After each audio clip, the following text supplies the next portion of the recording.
मंगो दुआ के शाला इंजदा नसीब होवे। मंगो दुआ के शाला इंजदा नसीब होवे।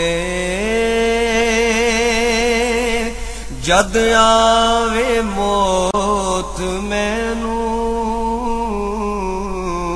जद आवे मौत। रहमान रहीम। अस्सलामु अलैकुम दोस्तों बुजुर्गो। दोस्तों मैं तेरे सामने अगली नवी वीडियो के नाल हाज़र हाँ। तुसी देख रहे हो एक आइटम है, एक धात हैगी है एक धात जिसका नाम मशहूर नाम जड़ा है पारा है, जड़ा कि इनू मुख्तलिफ ज़बानां दे विच इसका नाम जड़ा ना वो बोलिया जाता है, यानी कि इनू सिमाब भी कहा जाता है और इस तो अलावा इनू ज़ेबिक भी कहा जाता है और इस तो अलावा इसनू पारा पानी भी कहा जाता है और इनू इंग्लिश दे विच मरकरी भी कहा जाता है। यानी कि मुख्तलिफ ज़बानां दे विच मुख्तलिफ नाम तो जड़ा ना इनू पुकारिया जाता है। तो हर इलाके दे विच तकरीबन हर चीज़ का नाम जड़ा ना वो मुख्तलिफ ही हुंदा है। ये एक बड़ी मशहूर चीज़ है, मादनी चीज़ है और तुसी देख रहे हो इसका कलर जड़ा है ये भी वाइट है, एक वाइट सफ़ेद पानी की तरह हुंदा है और ये चिट्टा वाइट जड़ा है ना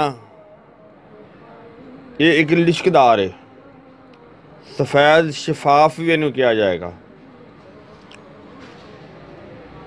और इसकी तसीर जड़ी है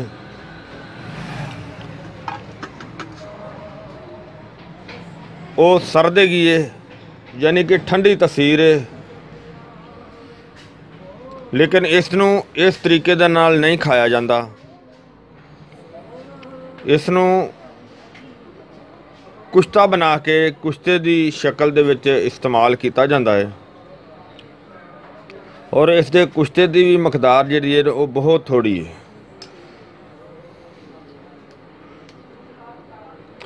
लेकिन इसके फ़ायदे बहुत ही ज़्यादा ने। जड़ा कि ये कुश्ता है, इसका कुश्ता भी बनाया जाता है, इसका इसनू मजूना दे जड़ियाँ मरहम बनाई जाती है जख्मां वास्ते, उन्हां मरहमां दे विच भी इसनू शामिल किया जाता है। और इस तो अलावा एक इसका बड़ा मशहूर मरकब है पारा दी गोली। पारे दी गोली जी है वो तुहानू मैं इस तो अगली वीडियो दे विच दिखावांगे। वो पारे दी गोली के हवाले नाल जी वो वीडियो बनाई जाएगी। ये पारा बड़ी अच्छी और बड़ी ज़बरदस्त चीज़ है, बहुत ही आला किस्म की। लेकिन ये पारा अगर नीचे गिर जाए तो ये पकड़ना बहुत मुश्किल, बल्कि पकड़िया ही नहीं जाता, ये काबू करना बहुत मुश्किल है। और इस जनाब जड़ा इनका इस्तेमाल है वो बहुत ज़्यादा बीमारियां वास्ते इस्तेमाल किया जाता है। मतलब कि ये बलगमी इमराज वास्ते भी बहुत बेहतर है, तो मसफ़ा खून भी हुंदा है अगर इनू इस्तेमाल किया जाए। यानी कि ये कच्चा नहीं इस्तेमाल होंदा, इनू बना के तो फिर इस्तेमाल किया जाता है। और ये मकवी बा भी है, मुमसिक भी है और ये मुगल्लज़ मनी भी है। और इसका इस्तेमाल जड़ा है वो पेट के कीड़ियां वास्ते भी बहुत बेहतर है, यानी कि पेट के कीड़ियां ने भी मारदा है। और इस दे जुज़ दे नाल होर कई चीज़ों का कुश्ता भी हो जाता है और इसका कुश्ता बनाया होया जिहड़ा है वो फालिज वास्ते भी बेहतर काम करता है। यानी कि अगर किसी बंदे नूं फालिज की शिकायत हो जाती है, उस अलामत दे विच इस्तेमाल करवाया जाए तो इंशाअल्लाह इस दे नाल बहुत बेहतर शिफा मिलती है। एक बीमारी हुंदी है राशा दी। राशा ये चीज़ हुंदी है कि जिहड़ा एक ज़्यादातर तो वैसे वो बुढ़ापे दे विच ही देखिया है कि जदों आज़ा कमज़ोर हो जाते हैं कि जिस तरह हत्थ हिलन लग पैंदे ने, हत्थ या गर्दन मतलब एक कोई चीज़ पानी पकड़ लग्या बार बार पकड़िया नहीं जाता, या पानी पीन लग्या सर हिलदा है, उसनूं राशे की बीमारी कहा जाता है। यानी कि उसनूं भी ये फ़ायदा करता है। यानी कि इस तो इलावा काफ़ी बीमारियां नूं बेहतर और अच्छा रिजल्ट देता है, अच्छा फ़ायदा करता है। और उस दे नाल नाल ये दर्दां नूं भी बेहतर फ़ायदा करता है।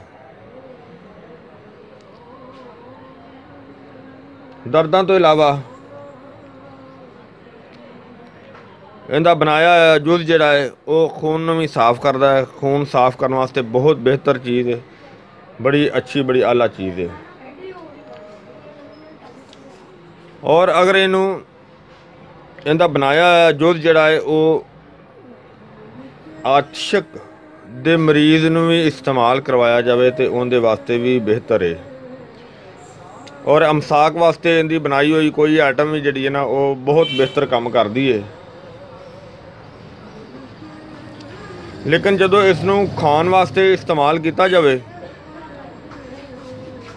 फिर पारे नूं अच्छी तरह साफ़ करके ते इस्तेमाल करना चाहिए है। अगर साफ नहीं होवे तो वो सिर्फ और सिर्फ मरमा वगैरह दे विच काम आ सकता है, क्योंकि खाण वास्ते जिहड़ी चीज़ बनाई जाए उसनूं बेहतर तो बेहतर ते अच्छी और साफ सुथरी होनी चाहिए है। साफ इनू करन दे मुख्तलिफ तरीके ने। एक तो इनू साफ जनाब इस तरह करना है कि अगर इनू एक दौरी दे अंदर रख के उसके अंदर एक पिल्ली इट लैके उसकी अच्छी तरह रगड़ाई की जाए, यानी कि कम अज़ कम कोई 2-3 दिन उसकी रगड़ाई करे अच्छी तरह। उस तो बाद उनदे चों अलहदा करके एक मोटे कपड़े दे विच रख के ते इहनूं पुन लिता जाए। और एक बार नहीं कम अज़ कम 3-4 दफ़ा इन्हूं पुन लिता जाए। अगर उस दे नाल मट्टी निकले बाहर निकले फिर इनू हल्का जिहा गिला कर लेना, यानी कि 1-2 कतरे पानी दे लगा के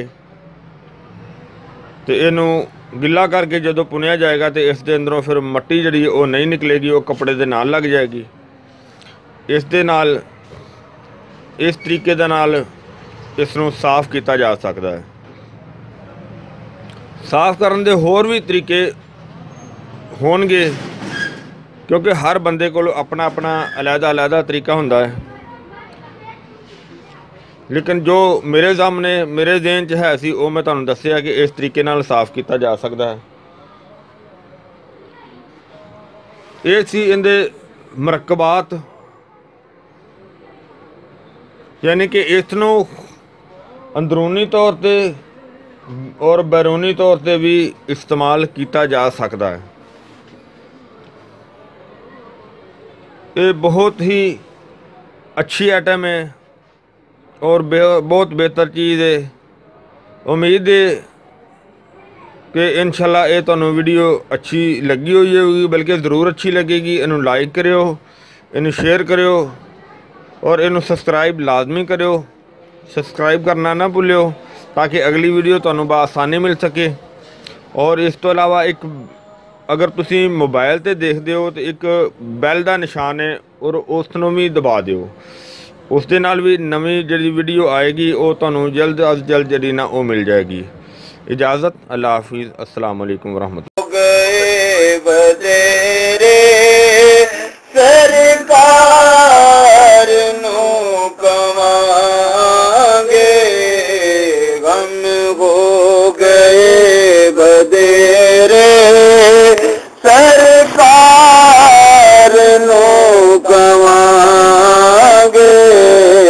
दरदा दरदा दरदा ने पा